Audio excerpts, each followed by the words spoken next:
As you can see from the highlight and from our little full screen here, the rushing yards, big difference in this game, 159-59 in favor of the Raiders, but still no spoiling the first ever NFL debut for number 1 overall pick Travon Walker of the Jags.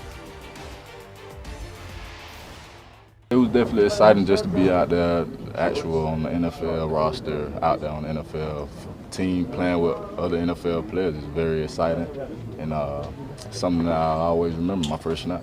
It was definitely an exciting feeling. You know, it was my first one, but say plenty more to come.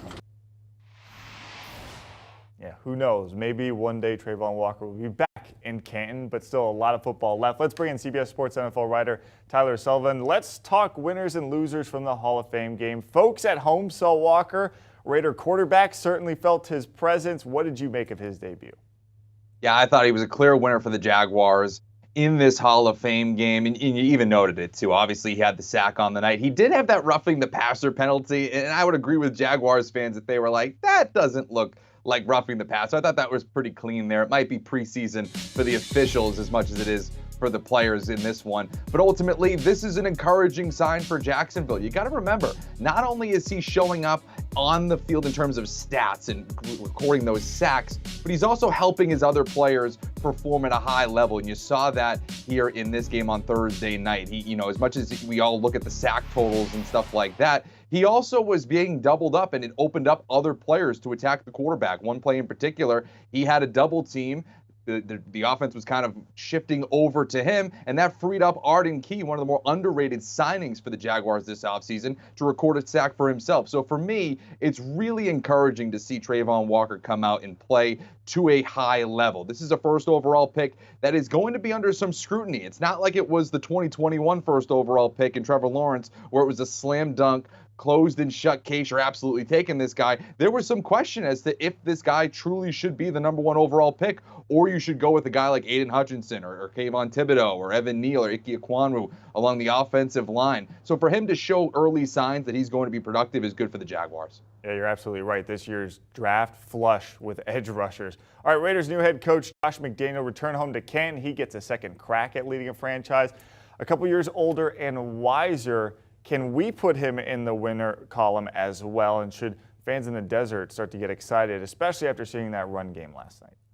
Yeah, absolutely. And it's one of those things, it's tough. It's admittedly tough to watch these teams right now, especially when you don't have the clear-cut starters like Derek Carr, Devontae Adams, Hunter Renfrow, Darren Waller, all these guys not playing, not on the field. But overall, I thought the operation was really smooth offensively for the Las Vegas Raiders under Josh McDaniels in his debut. I mean, you look at what they were able to do in that first half, 20 unanswered points. They come out and score on their first 3 possessions, and really right out of the gate, too, it was impressive when you look at who they were playing against. The Jaguars didn't have their first-team offense very similarly on the field that night, but they did have some of the players that you're going to see in Week 1 starting on the defensive side of the ball. And as you noted, they were able to run it down their throats early in this game. We all look at, around 160 yards rushing for the game, but like 90 yards or so, around roughly 190 yards of those were coming in the first half against guys that will be on this roster come Week 1. All right, let's keep it right there because the Jags had trouble stopping the run last year. Last night, obviously, as you said, not a good indication that they've figured it out.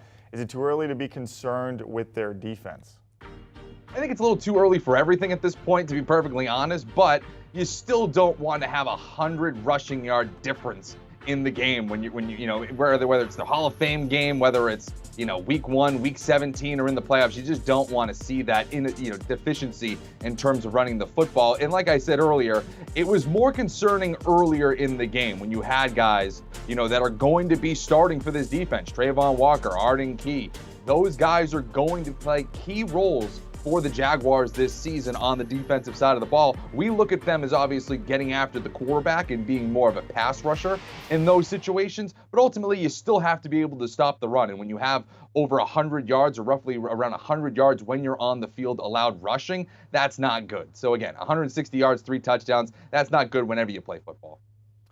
Now, Raiders running back Josh Jacobs carried the ball 5 times for 30 yards. On the surface, that looks great. 6 yards per average carry, right?